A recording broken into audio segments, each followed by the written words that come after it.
मैंने बचपन में एक कहानी सुनी थी और मुझको वो कहानी सुनकर बहुत अजीब सा ख्याल आता था, अजीब सा विचार आता था। पर मैं किसी को नहीं बताती थी क्योंकि क्या बताऊं, मैं थी छोटी। वो कहानी है एक पति पत्नी की। एक पति पत्नी का संतान नहीं होता है और वे गणेश जी का भक्ति आराधना करते हैं और गणेश जी प्रसन्न होकर उनको वर मांगने के लिए कहते हैं और वे लोग पुत्र मांगते हैं। पर गणेश जी बोलते हैं कि तुम्हारे भाग में पुत्र नहीं है, तुम्हें एक पुत्री दे देती हूँ। तो उन लोगों ने हाँ कर दिया और उनके घर में एक कन्या का जन्म हुआ। उन्होंने फिर गणेश जी का भक्ति किया और गणेश जी प्रसन्न हो गए और उन्होंने धन संपत्ति मांग लिया और गणेश जी ने दे दिया।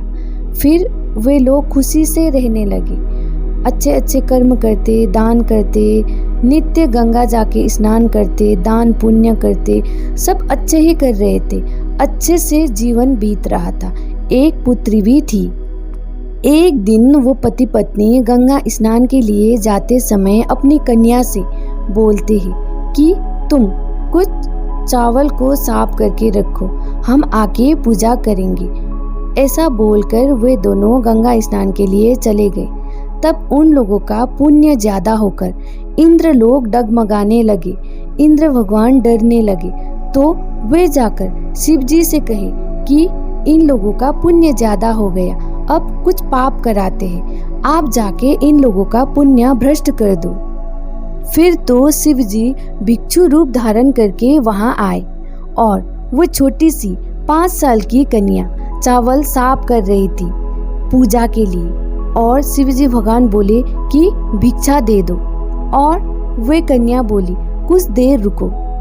और कुछ देर रुकने के बाद वो कुछ चावल लेके उनको देने आई और शिव जी भगवान बोलते हैं हमें वो ही चावल दो जो तुमने अभी साफ करके रखा है। तो वो कन्या बोलती है वो तो मैं नहीं दूंगी, लेना है तो यही ले लो, वो तो मैं देने वाली नहीं हूँ। फिर तो शिव जी को बहुत गुस्सा आता है और वे श्राप दे देते हैं। बोलते हैं कि तुम्हारा 7 साल की उम्र में 70 साल के बूढ़े से तुम्हारा विवाह हो जाए और तुम बहुत दुख पाओ और तुम्हारा माँ पापा का जो संपत्ति है वो भी सब समाप्त हो जाए। जब वे पति पत्नी घर आए तब कन्या का ऐसी हालत देखकर पूछने लगी और कन्या ने बोली कि ऐसा ऐसा हुआ, सब हाल बताए। फिर तो बहुत दुखी हुए, फिर एक दूसरे को समझाकर चुप हो गए। आप लोगों को कथा संक्षिप्त में बता रही हूँ। फिर ऐसा कुछ हालत हुआ, ऐसा कुछ परिस्थिति में उस 7 साल की कन्या का 70 साल के बूढ़े से विवाह हो गया। फिर बोलते हैं कि वे 70 साल के बूढ़े वे शिवजी भगवान हैं। विवाह होने के बाद वे दोनों उसी घर में रहने लगे। 14-15 साल के बाद वे बूढ़े बोलते हैं कि मेरा घर है, मुझे जाना है, बहुत दूर है। तो उस कन्या को बोलते हैं तुम यहीं रह जाओ, मैं जाऊंगा। पर उस कन्या बोलती है मैं आपका पत्नी हूँ, मेरा भी पत्नी धर्म है, मुझे आपके साथ ही जाना है, मैं यहाँ नहीं रहूँगी, आपके साथ ही जाना है। तो कन्या जिद करती है तो उसके साथ चली जाती है। फिर उस पति पत्नी ने उन दोनों को बहुत सारे संपत्ति के साथ विदा करते हैं। 2-3 भरिया उनके साथ भेजते हैं संपत्ति साथ में देके और वो कन्या गर्भवती होती है। जाते जाते बहुत दूर पहुंच के उसकी हालत बहुत खराब हो जाती है। तो रात हो जाने पर एक जंगल में वे लोग वास करते हैं। बहुत थके होने के बाद सब लोग सो जाते हैं और रात में डाकू लुटेरे आ जाते हैं और सब संपत्ति चोरी करके ले जाते हैं। फिर बहुत दूर एक नगर में एक झोपड़ी घर को दिखाते हुए वे बूढ़े इंसान बोलते हैं कि यही हमारा घर है। तो जाकर देखने से वहाँ पर कुछ नहीं होता है, ना खाने पीने का सामान, ना कुछ भी नहीं होता है, बस मकड़ी का जाल ही होता है। उस कन्या को बहुत रोने का मन करता है, बहुत दुख होता है क्योंकि वे अपनी माँ बाप के घर पर बहुत सुख सुविधा में पली बड़ी थी। मकड़े का जाल, छोटा सा कमरा, वो भी ज्यादातर बाहर भीतर देखने वाला। अब गुजारा कैसे होगा? वे बूढ़े इंसान भीख मांगने जाते थे और भिक्षा लाकर ही उन लोगों का गुजारा हो रहा था। एक दिन बूढ़े इंसान ने बोला कि मैं बाहर कहीं जाकर थोड़ा ज्यादा भीख लेके आऊँगा, तुम अपना ख्याल रखना। जब बच्चे का जन्म होगा तो उसका नामकरण अच्छे से करना पड़ेगा, फिर उसका पालन पोषण अच्छे से करना पड़ेगा, इसलिए मैं कुछ ज़्यादा ही कुछ लेके आऊँगा करके वे उस कन्या को वहाँ पर अकेले छोड़कर चला जाता है। फिर वो कन्या ऐसे तैसे करके रोते हुए अपना गुजारा कर रही होती है। वे तो वापस नहीं आते हैं, वे तो वहीं मर जाते हैं, वापस कभी नहीं आते हैं। कुछ दिन में बच्चे का जन्म हो जाता है। आसपास का गांव का लोग ही उसका भरण पोषण करते हैं, वही कुछ ला के देते और वो अपना गुजारा करती। फिर बाद में वे सबका घर घर जाके कुछ काम करने लगी। ऐसे ही गुजारा हो रहा था।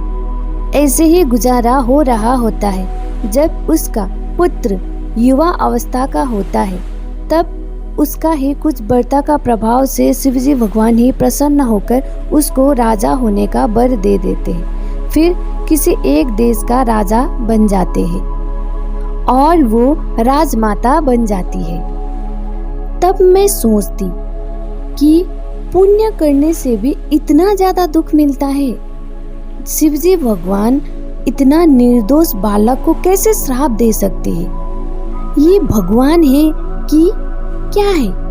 राक्षस है कि भगवान है? समझ नहीं आता था, पर फिर भी सब लोग पूजा करते थे तो हम भी करते थे।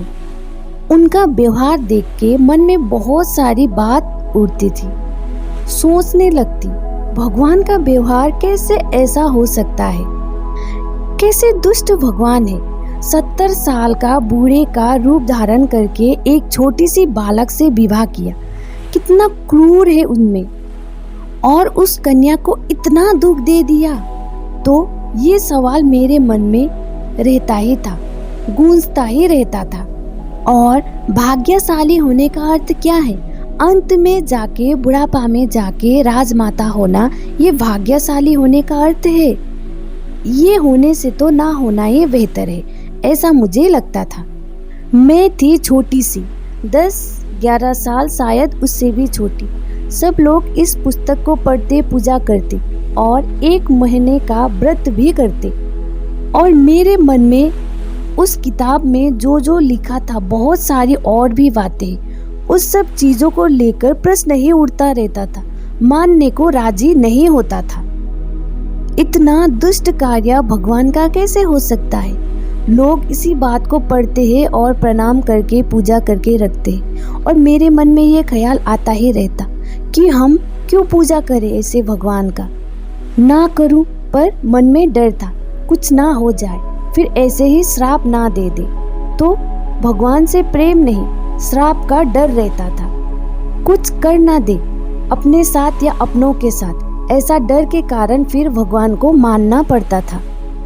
और लोगों को समझ नहीं आता, ऐसा दुष्ट व्यवहार जिनका है उसके लिए ना सोच ना समझ कुछ भी नहीं है, और मानते जाना समझ नहीं आता लोगों को।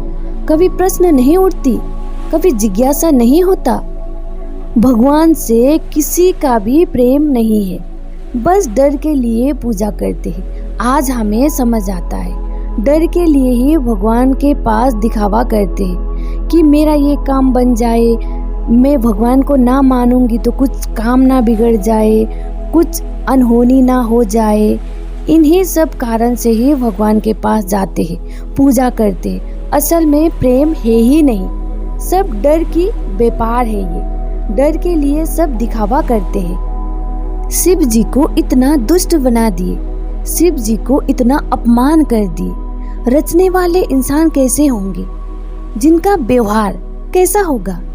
उनका व्यवहार ही ऐसा होगा शायद, इसीलिए उन्होंने ऐसी कहानी रची, शिव जी को इतना बदनाम किया। पढ़ने वाले लोग पढ़ते हैं, पूजा करने वाले करते हैं, कहानी कुछ भी हो कोई फर्क नहीं पड़ता, बस मन में डर है, उसी के लिए पूजा करते हैं। मेरा अच्छा हो, सब कुछ अच्छा हो, कुछ कारण से कुछ खराब ना हो जाए, इसलिए डर के लिए सब पूजा करते हैं। असल में ईश्वर से किसी का कोई प्रेम नहीं है, बस लेन देन चल रहा है। कुछ भी भक्ति नहीं है, ना ज्ञान है ना भक्ति, कुछ नहीं। रचने वालों ने कुछ भी रच दिया। आज तक भी 1 महीने तक का व्रत करते हैं ये कहानी पढ़ पढ़ कर, और थोड़ा विचार भी नहीं आता क्या है ये, क्यों ऐसा कहानी है, जिज्ञासा नहीं आता, फिर भी पूजा करते जाते हैं करते जाते हैं। पढ़ते समय थोड़ा ध्यान से पढ़िए और समझिए क्या पढ़ रहा हूँ, किसको पूजा कर रहा हूँ, बात सही है या गलत।